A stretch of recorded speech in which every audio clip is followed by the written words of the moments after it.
বাজার মূল্য হচ্ছে আপনার 40,000 টাকা। এই 40,000 টাকা কার বাড়িতে না একটু বলুন তো? যারা ভিক করে বেড়ায় তাদের অ্যাকাউন্টে 1.5 লাখ টাকা আছে, 2 লাখ টাকা আছে। যে ভিক করে বেড়ায় তাকেও জাকাত দিতে হবে, জাকাত ছাড় নাই। ইনকাম যেভাবেই হোক, ভিক্ষা করা টাকা কিন্তু সংসার চালানোর পরে তার জমা আছে বছর শেষে 40,000 টাকা। এই 40,000 টাকার 2.5% অর্থাৎ 1,000 টাকা তাকে জাকাত দিতে হবে। তাহলে প্রত্যেকটা লোক যদি এইভাবে জাকাত দেয়, জাকাত কত টাকা উঠবে?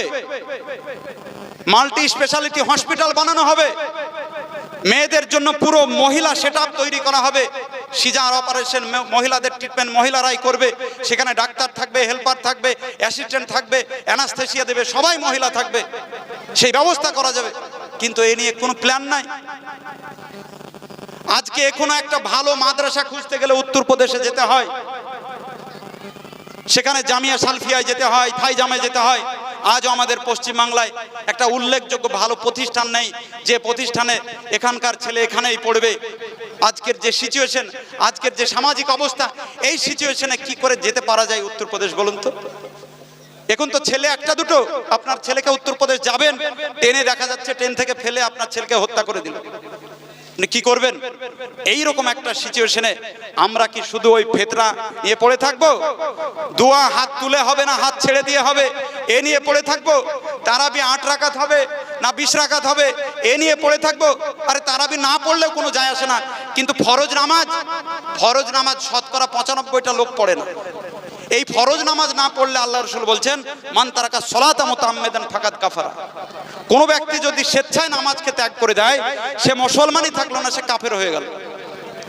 এ নিয়ে কোনো মাথা ব্যথা নাই, এ নিয়ে সমাজের কোনো প্ল্যান নেই, আলেমদের কোনো প্ল্যান নেই যে ও নামাজ পড়ে না, ওর জানাজা পড়বো না, বলতে পারছে না। যদি এ কথা বলে তার চাকরি থাকবে না। এই রকম একটা সিচুয়েশনে আমাদের কি করা উচিত আমাদেরকে বুঝতে হবে, আমাদেরকে ভাবতে হবে। জাকাত প্রসঙ্গে আর একটু বলে নিই। অনেকে হয়তো প্রশ্ন করতে পারেন যে 7.5 ভরি সোনা আর 52.5 ভরি চাঁদি, এর যে ফারাকটা অনেক বেশি, দামের ফারাক, এটা কি করে হলো? কেউ যদি বলে যে আমি সোনার দাম হিসাব করে জাকাত দেব, চাঁদির দেব না, তাহলে এটা কিন্তু ওলামাদের দৃষ্টিতে অধিকাংশ ওলামারা বলছেন চাঁদির দাম অনুযায়ী কিন্তু জাকাত দিতে হবে। কেন দিতে হবে? আল্লাহ রসুলের যুগে 7.5 ভরি সোনা, ভালো করে শুনবেন, এটা কিন্তু খুবই গুরুত্বপূর্ণ। এই আলোচনা খুব কম আলেমের মুখেই শোনা যায় এবং আমি তো শুনিনি সেরকম ভাবে। 7.5 ভরি সোনার দাম এবং 52.5 ভরি চাঁদির দাম আল্লাহর নবীর যুগে সমান ছিল। বুঝতে পেরেছেন? ভালো করে শুনবেন। আজকে 52.5 ভরি চাঁদির দাম 40,000 আর 7.5 ভরি সোনার দাম 7.5 লাখ। কিন্তু এই মূল্যটা আল্লাহ রসুলের যুগে ছিল না। আল্লাহ রসুলের যুগে 7.5 ভরি সোনার দাম যা ছিল, 52.5 ভরি চাঁদির দাম একই ছিল। সেই জন্য 7.5 ভরি সোনা অথবা 52.5 ভরি চাঁদিকে সমান করা হয়েছে, এটা মানদণ্ড। কিন্তু সোনার চাহিদা বেড়ে যাওয়াতে, সোনার উৎপাদন কমে যাওয়াতে সোনার দাম দিন দিন বেড়েছে, আর চাঁদির উৎপাদন কম এবং এর ব্যবহার নাই, খুব কম। চাঁদির উৎপাদনও বেশি আছে, ব্যবহারও কম আছে। ফলে চাঁদির দাম কমতে কমতে কমতে একেবারে কমে গেছে। তো দুটোই যদি বাটখারা হয়, একটা কম্পিউটার দাঁড়ি আর একটা হাত দাঁড়ি, হাত দাঁড়িতে আপনি 1 কেজি বাটখারা দিয়ে মাপছেন একটা জিনিস, সেই জিনিসটা আপনি কম্পিউটারে মাপছেন, 1 কেজি 1 কেজিই তো হবে, পার্থক্য তো হবে না। কম্পিউটারে যদি আপনি একটা জিনিস মাপেন, সেইটাই যদি হাত দাঁড়িতে মাপেন, তাহলে ওজনের তো কোনো পার্থক্য হবে না, একই থাকবে। তো 7.5 ভরি সোনার দাম এবং 52.5 ভরি চাঁদির দাম, ওজনের পার্থক্য ছিল কিন্তু দামের কোনো পার্থক্য ছিল না, দামের দিক থেকে ছিল একই।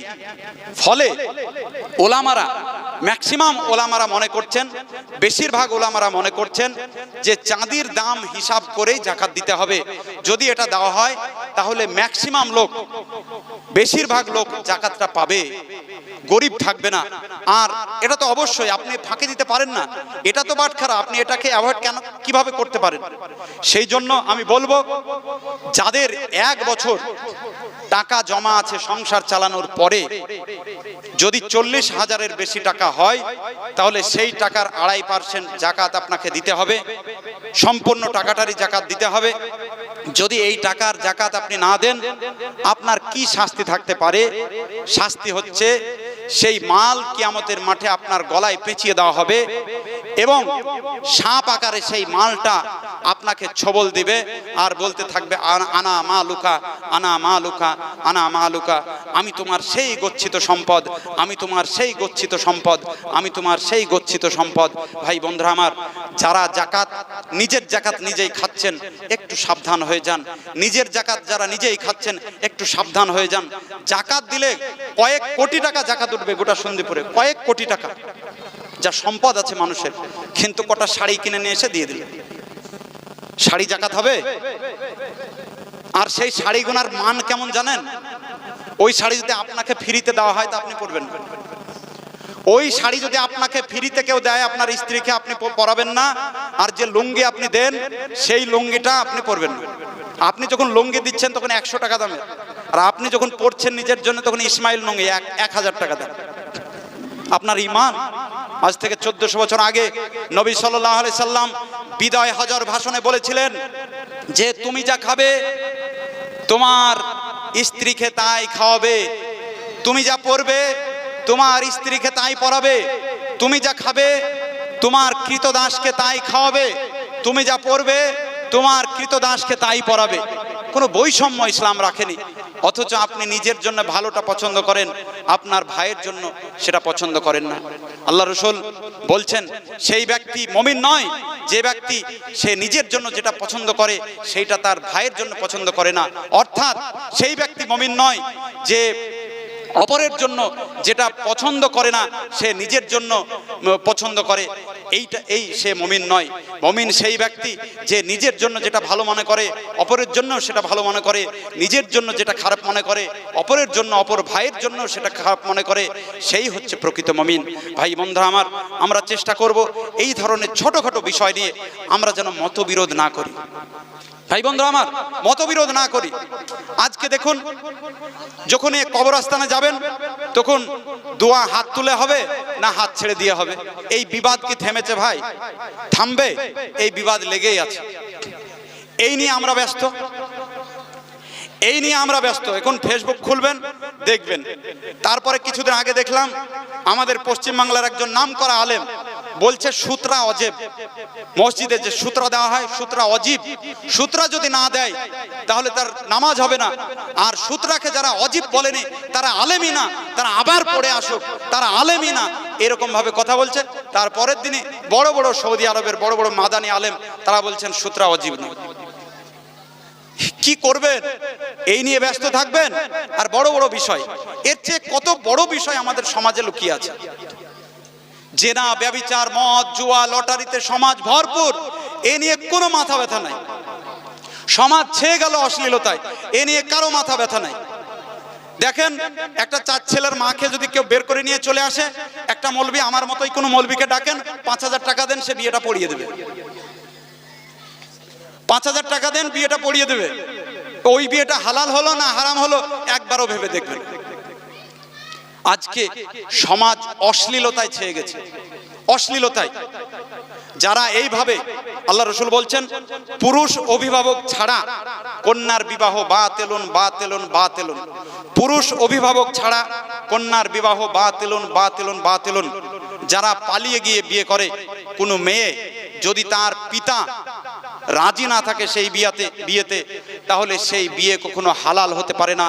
তারা যতদিন মিলামিশা করবে অবৈধ মিলামিশা হবে। এটা গেল। দ্বিতীয়ত, ছেলের মাকে নিয়ে পালিয়ে যাওয়া যে সন্দেহপ্র কত আছে, শুধু সন্দেহপ্র নয়, এটা গোটা পৃথিবীর সমস্যা এখন। আই বড় গেল, যা হলো হলো, পরে বাপ মেনে নিল, আবার একবার বিয়ে পড়িয়ে দিল, ঠিক আছে, যাই হোক এতদিন যা হলো হলো, পরে তো ঠিক হলো। কিন্তু যারা ছেলের মাকে নিয়ে পালাচ্ছেন, অন্যের স্ত্রীকে ভাগিয়ে নিয়ে পালাচ্ছেন, তাদেরকে আমি সাবধান করে দিতে চাই, তারা খুব ভালো করে শুনে রাখুন, কিয়ামত পর্যন্ত এই স্ত্রী আপনার হালাল, হারাম হালাল নয়, হারাম। কিয়ামত পর্যন্ত এই স্ত্রী আপনার হারাম, এবং যা সন্তান উৎপাদন হবে হারামের ঔরসে কখনো হালাল সন্তান হতে পারে না। এটা আপনাকে মাথায় রাখতে হবে। হারাম জায়গা থেকে হারামে উৎপন্ন হবে, এটাই স্বাভাবিক। আপনি যার স্ত্রী ভাগিয়ে নিয়ে গেলেন, তার সাথে তো ডিভোর্স হলো না, সে তো তারই স্ত্রী থেকে গেল। তাহলে আপনি নিয়ে গিয়ে বিয়ে পড়িয়ে নিলেন, স্ত্রী তো তার থাকলো, আপনি যতদিন মিলামেশা করলেন, জেনা হলো, আবার সন্তান তৈরি হলো, জেনা করে সন্তান তৈরি হলো, সেই সন্তান তো জারদ সন্তান। সমাজ প্রায়োরিটি দিয়েছে, সমাজ অনুমোদন দিয়েছে, সমাজ মিশছে, সমাজ তাদেরকে নিয়ে মাতামাতি করে, তার বিয়েতে যায়, তার সমস্ত কিছুতে যায়, কিন্তু ইসলাম তো আর অনুমোদন দেয় না।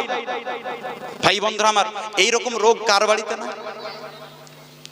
এইগুলা, এই সমস্যা নিয়ে কারো মাথা ব্যথা নেই যে এইরকম যে করবে তাকে লাইফ টাইম, তার সারাটা জীবন তাকে সমাজে নেব না, তার ফেতরা নেব না, তাকে মাটি দেব না, তাকে মুসলিম সমাজ থেকে বহিষ্কার করব, এরকম একটা সমাজে হয়েছে দেখেছেন? একটা সমাজে না। অথচ একটা বড় সমস্যা, একটা বড় সমস্যা, এই সমস্যা মদ, জুয়া, লটারি, জেনা, ব্যভিচার, নানান ধরনের সমস্যা আমাদের সমাজে। এগুলা নিয়ে কোনো মাথা ব্যথা নাই ভাই বন্ধুরা আমার। শুধু মাথা ব্যথা কি, ওই বছর আসবে আর ওই তো তারাবি 8 রাকাত হবে না 20 রাকাত হবে, যে তারাবি না পড়লেও কোনো অসুবিধা নাই। ফরজ নামাজ 98টা লোক ফরজ নামাজ পড়ে না, সে মুসলমানই থাকছে না। আরে যারা ফেতরা দিচ্ছে, তো তারা তো 95টা মানে রোজা করেনি, 95টা লোক নামাজ পড়েনি, তো তাদের ফেতরার টাকা দিয়ে দেখ, আর খাদ্যদ্রব্য দিয়ে দেখ, আর সোনা দিয়ে দেখ, এ কি যায় আসে? এ নিয়ে কথা বলবো কেন? একটা নামাজি পরেজগার লোক, সে কি বলে আমি টাকা দিয়ে ফেতরা দেব? সে হাদিস কোরআন উপলব্ধি করে, ভালো আলেমদের কথা শুনে এক বাক্যেই সে মেনে নেয় যে উত্তম যেটা সেটাই আমি করব। দেখবেন আমাদেরকে জিজ্ঞেস করে যে আমার একটা মেয়ে হয়েছে, কি গরু আঁকিকা দেওয়া যাবে? আমরা বলি, গত 2 দিন আগে একজন ফোন করেছিল, আমি বলছি উত্তম হচ্ছে ছাগল। আল্লাহ রাসূল ছাগল দিয়েছেন সারা জীবনে, তিনি দিয়েছেন, সাহাবারা দিয়েছে। তো বলছে তাইলে দেওয়া যাবে না? আবার প্রশ্ন করছে, মানে কি বলবো, মানে ভাষা খুঁজে পাওয়া যায় না। গরু দিয়ে আপনার লাভটা কি? বেশি লোককে খাওয়াবেন, বেশি খাবেন, এটাই তো উদ্দেশ্যই তো খারাপ, উদ্দেশ্যই তো খারাপ। তাহলে আপনাকে বুঝতে হবে যে উত্তমটা কি। উত্তম ছাগল দেওয়া। তা কোনো নামাজি লোক, কোনো আলেম, সে কি গরু দেয়? সে ছাগলই দেয়, হাদিস কোরআন বুঝে ছাগল দেয়। যে নামাজ পড়ে, যে আলেম, সে কি কখনো ওই টাকা দিতে যায়? সে খাদ্যদ্রব্যই দেয়। তাহলে আপনি যাদের জন্য ফতোয়াবাজি করছেন যে টাকা দিলে জাহান্নামে যেতে হবে, জান্নাতে সে যেতে পারবে না, আরে ও এমনিতে তো জাহান্নামে যেয়ে বসে আছে। সে না পড়ে নামাজ, আর না করে রোজা, আর না মানে কি বলবো, মদ, জুয়া, লটারি, গাঁজা, হিরোইন সবের সাথে যুক্ত, তারপরে আবার পরের বউ ভাগিয়ে নিয়ে সে সংসার করছে, তার A to Z সব হারাম। শুধু ফেতরাটা টাকা দিয়ে দিবে, এই খাদ্যদ্রব্য দিয়ে দিবে, আর সে হালাল হয়ে যাবে, দিয়ে স্বর্গে চলে যাবে। ভালো করে বুঝতে হবে। আলেম ওলামারা মানে যা ইচ্ছা তাই, যা ইচ্ছা তাই। তারপরে দেখবেন মাইকে, মানুষ মারা গেছে, মাইকে বলা যাবে কি যাবে না, এ নিয়ে প্রত্যেকটা সমাজে আজ দ্বন্দ্ব চলছে। আজকে একটা বক্তব্য শুনছিলাম, আব্দুর রাকিব মাদানি, সে তো আমার মতো আলেম নয়, বিরাট বড় আলেম, রিসার্চার, মদিনা ইউনিভার্সিটিতে পাশ করা। তিনি বলছেন এক কথায় বলে দেওয়াটা অসুবিধা নেই। আরবে কি হতো, কোনো মানুষ মারা গেলে তার জন্য মাতম করা হতো, তার গুণকীর্তন আবৃত্তি করে বিভিন্ন ভাবে মানে বায়ান করে মানে ঘোষণা করা হতো, প্রচার করা হতো। এইটা ইসলামে নিষিদ্ধ। আব্দুর রাকিব মাদানি তাই বলছেন। কিন্তু এক কথায় যদি বলে দেয় যে অমক ব্যক্তি মারা গেছেন, তার অমক টাইমে জানাজা হবে, এই কথাটা যদি বলে দেয়, তাহলে এটা নাই হবে না, এটাতে কোনো সমস্যা নেই। তাহলে মত একটা তৈরি হয়ে গেল। আর এক দল আলেম বলছে এটা একবারেই হারাম, বলাই যাবে না, মসজিদের মাইকে কিছুই বলা যাবে না। তো এই করে লাভটা কি হচ্ছে, আমাকে এই কথাটা বলেন। এর সমাধান কি আজ পর্যন্ত হয়েছে? সমাধান নাই, কোনো সমাধান নাই। যে আলেম বলল যে এটা বলা যাবে, সে কি আর কোনোদিন ফিরিয়ে নেবে? ফিরিয়ে নেবে না, সে তার কথাতে অটল থাকবে। আর যে বলছে এটা হারাম, সে তার কথাতেই অটল থাকবে। যে বলছে ফেতরা টাকা দিয়ে দেওয়া যাবে, সে সারা জীবন তার কথাতে অটল থাকবে। আর যে বলছে এটা খাদ্যদ্রব্য দিয়েই দিতে হবে, সেও তার কথাতে অটল থাকবে। তাহলে আমাদের মধ্যে ফাটল তো থাকলো, লাভ তো কিছু হলো না। আর এদিকে তো আপনার 98টা লোক জাহান্নামে এমনিতে চলে যাচ্ছে, 95টা লোক এমনিতে নামাজ পড়ে না, তারা নানান ধরনের অসামাজিক কার্য ক্রম নিয়ে ব্যস্ত। এতে নিয়ে কারো কোনো মাথা ব্যথা নেই। ভাই বন্ধুরা আমার, খুব দুঃখের সঙ্গে, খুব বেদনার সঙ্গে এই কথাগুলো বলছি। আজকে মুসলিম সমাজের এই হচ্ছে অবস্থা। আর এই অবস্থার কারণে, এই দলাদলির কারণে আজকে মুসলমানদের ঐতিহ্য, মুসলমানদের ইতিহাস, মুসলমানদের স্থাপত্য, মুসলমানদের লাইব্রেরি, মুসলমানদের গবেষণাগার, মুসলমানদের ইউনিভার্সিটি সব ধ্বংস হয়ে গেছে এই দলাদলি করার জন্য। আপনারা জানেন যে আব্বাসী খলিফাদের রাজধানী ছিল বাগদাদ। যখন আমেরিকার নাম নিশানা ছিল না, যখন অস্ট্রেলিয়ার নাম নিশানা ছিল না, যখন আমেরিকা এবং অস্ট্রেলিয়ার নাম ভুল করেও মানুষ মুখে আনতো না, সেই দিন মুসলমানদের যে সাম্রাজ্য আব্বাসীয় খেলাফত, এই আব্বাসীয় খেলাফতের কারণে মুসলমানদের অবস্থান, মুসলমানদের যে চরিত্র, মুসলমানদের মাধুর্য সারা পৃথিবীর শীর্ষস্থানে তারা অবস্থান করেছিল। মুসলমানরা বিভিন্নভাবে তাদের চরিত্রে, মাধুর্যে, চিকিৎসা, দর্শনে, পড়াশোনায়, স্থাপত্যে, গবেষণায়, ইউনিভার্সিটি তৈরিতে, গবেষণাগারে সমস্ত দিক থেকে মুসলমানরা সারা পৃথিবীর মধ্যে একটা উৎকৃষ্ট এবং উন্নত জাতি হিসাবে ছিল। গোল্ডেন এজ অফ ইসলাম বলা হয় আব্বাসী খেলাফতকে। 700 শতাব্দী থেকে মোটামুটি 1200 শতাব্দী পর্যন্ত এই সময়কে বলা হয় গোল্ডেন এজ অফ ইসলাম, ইসলামের স্বর্ণযুগ। এই সময়কে ইউরোপের এজ অফ ডার্কনেস বলা হয়, ইউরোপের অন্ধকার যুগ বলা হয়। এই শতাব্দীকে 700 থেকে 1200 শতাব্দী পর্যন্ত ইউরোপের অন্ধকার যুগ ছিল। ভাই বন্ধু আমার, এই সময়টা একজন বিখ্যাত কমিউনিস্ট লিডার এমএন রয়, মানবেন্দ্রনাথ রয়, তিনি তার বিখ্যাত বই the historical role of Islam, এই বইয়ে বলছেন, learning from the Muslim Europe became the leader of modern civilization. মুসলমানদের কাছ থেকে শিক্ষা গ্রহণ করেই ইউরোপ আধুনিক সভ্যতার নেতা হতে পেরেছে। মুসলমানরা সারা পৃথিবীতে সমস্ত জ্ঞান বিজ্ঞানে, চিকিৎসা, দর্শনে, গবেষণায়, স্থাপত্যে সমস্ত কিছুর উপরে অবস্থান করছিল। কিন্তু ওই তো ছোটখাটো বিষয় নিয়ে এদের মধ্যে বিভেদ। তো বাগদাদের এই সাম্রাজ্য কি করে ধ্বংস হলো, কয়েকটা কথা বলে আমি আমার বক্তব্যের শেষের দিকে চলে আসব। 317 হিজরি, 317 হিজরি, এই 317 হিজরিতে বাগদাদে মুসলমানদের মধ্যে কোরআনে বর্ণিত মাকামে মাহমুদ শব্দের অর্থ নিয়ে মুসলমানদের মধ্যে দলাদলির সূত্রপাত হয়। দলাদলিটা কেমন ছিল? একদল বলছে এর অর্থ এই হবে, আর এক দল বলছে এর অর্থ এই হবে। এই রকম দলাদলি করতে করতে এই দলাদলিতে হাজার হাজার আলেমরা হত্যা হয়ে গিয়েছিল। ঐতিহাসিকরা বলছেন যে এই লড়াইয়ে অধিকাংশ যারা নিহত হয়েছিলেন তারা ছিল আলেম, সামান্য জিনিস। তারপরে 323 হিজরিতে একটা গন্ডগোল তৈরি হয় বাগদাদের জামে মসজিদ থেকে, যে নামাজে বিসমিল্লাহ জোরে পড়তে হবে না আস্তে পড়তে হবে। এটা কোনো বড় বিষয় ভাই? নামাজে বিসমিল্লাহ জোরে পড়তে হবে না আস্তে পড়তে হবে? একদল বলল নামাজে বিসমিল্লাহ জোরে পড়তে হবে, জোরে জোরে, সূরা ফাতিহার আগে জোরে জোরে বিসমিল্লাহ পড়তে হবে।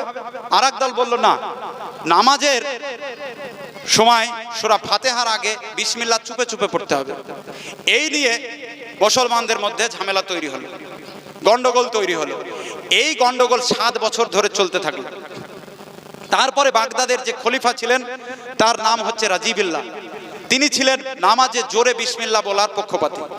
তিনি ঘোষণা দিয়ে দিলেন, পুরো সাম্রাজ্যে বলে দিলেন যে যারা চুপে চুপে বিসমিল্লাহ পড়ার পক্ষপাতী তারা জোরে জোরে বিসমিল্লাহ পড়ো।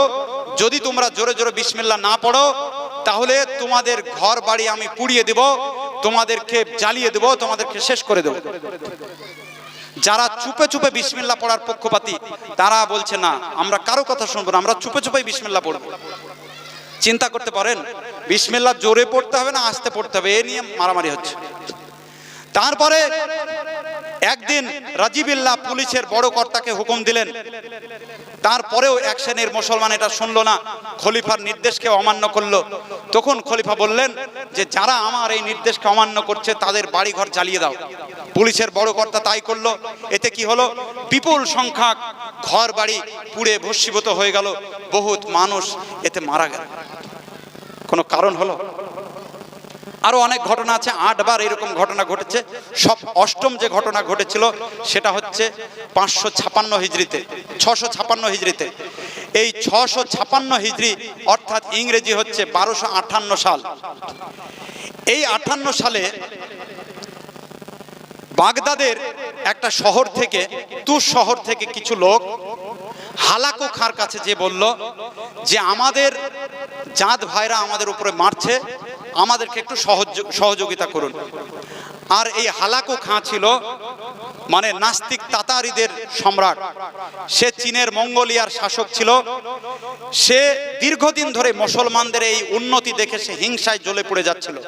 মুসলমানদের গবেষণাগার, মুসলমানদের লাইব্রেরি, মুসলমানদের বাগদাদের ইউনিভার্সিটি, মুসলমানদের বাইতুল হিকমা, নাসার মতো গবেষণাগার, এই সব দেখে মুসলমানরা সারা পৃথিবীর মানচিত্র তৈরি করে ফেলেছে। সেই সময় 58 সালের আগে তারা পৃথিবীর মানচিত্র তৈরি করেছে। সেই সমস্ত দেখে এই হালাকু খাঁ খুব হিংসায় জ্বলে পড়ে সে শুধু সুযোগ খুঁজছে যে কিভাবে আমি মুসলমানদের সর্বনাশ করব। সুযোগ পায় না, সুযোগ পায় না, সুযোগ পায় না। এই করতে করতে একদল লোক চলে এলো তুর শহর থেকে। তারা এসে বলল, সম্রাট হালাকু, আমাদের জাত ভাইরা আমাদেরকে খুব মারছে, আমাদেরকে একটু সহযোগিতা করুন। তো ঠিক আছে, আমি তো তৈরি আছি সহযোগিতা করার জন্য, চলো। তারপরে হালাকু খাঁ সহযোগিতা করতে চলে গেল। তুর শহরকে হালাকু খাঁর তাতারি সৈন্য 2 ভাগে ভাগ হয়ে তুর শহরকে ভালোভাবে ঘিরে ফেললো। ঘিরে ফেলার পরে হালাকু খাঁর সৈন্যরা তুর শহরের উপরে এমন অত্যাচার শুরু করলো, যারা ডেকে এনেছিল এবং যাদের জন্য ডেকে আনা হয়েছিল, জাতি ধর্ম বর্ণ নির্বিশেষে হালাকু খাঁর সৈন্যরা সমস্ত মুসলমানকে কচু কাটা করে শেষ করে দিল। দ্বিতল দালানের উপরতলার নর্দমার দালানের নর্দমা বয়ে রক্তের স্রোত প্রবাহিত হতে লাগলো। তারপরে বাড়ির ঘরের ভিতরে ভরে দিয়ে তাদেরকে আগুন দিয়ে জ্বালিয়ে দেওয়া হলো। তারপরে বাগদাদের যে লাইব্রেরি ছিল, সেই লাইব্রেরিতে লক্ষ লক্ষ বই পুস্তক সেখানে মজুদ ছিল, সেই পুস্তকগুলোকে পুড়িয়ে টাইগ্রিস এবং ইউফ্রেটিস নদীতে ফেলে দেওয়া হলো। টাইগ্রিস নদীর স্রোত বন্ধ হয়ে গেল। ভাই বোনেরা আমার, সেই সময়ের তিনি বাগদাদের লাইব্রেরিয়ান ছিলেন। তিনি আর দেখতে পারলেন না, তিনি বুক চাপড়াতে চাপড়াতে তিনি সেখানে হার্ট অ্যাটাক করে মারা গেলেন যে মুসলমানদের কি সর্বনাশ হয়ে গেল। তারপরে ইউনিভার্সিটি ধ্বংস করে দেওয়া হলো। তারপরে খলিফার 2 ছেলে, একজনের নাম হচ্ছে আমির আবু বকর, একজনের নাম আমির আবুল ফাজাইল, তাদেরকে ধরে বস্তার মধ্যে পুরা হলো। বস্তার মধ্যে পুরে কুঠার দিয়ে আঘাত করে রৌদ্রে ফেলে রেখে কৌশাসিকভাবে তাদেরকে হত্যা করা হলো। খলিফার 3 কন্যা এবং কয়েক হাজার মুসলিম রমণীকে তারা দাসীতে পরিণত করলো। এইভাবে গোটা বাগদাদকে পুড়িয়ে ছাই করে দেওয়া হলো।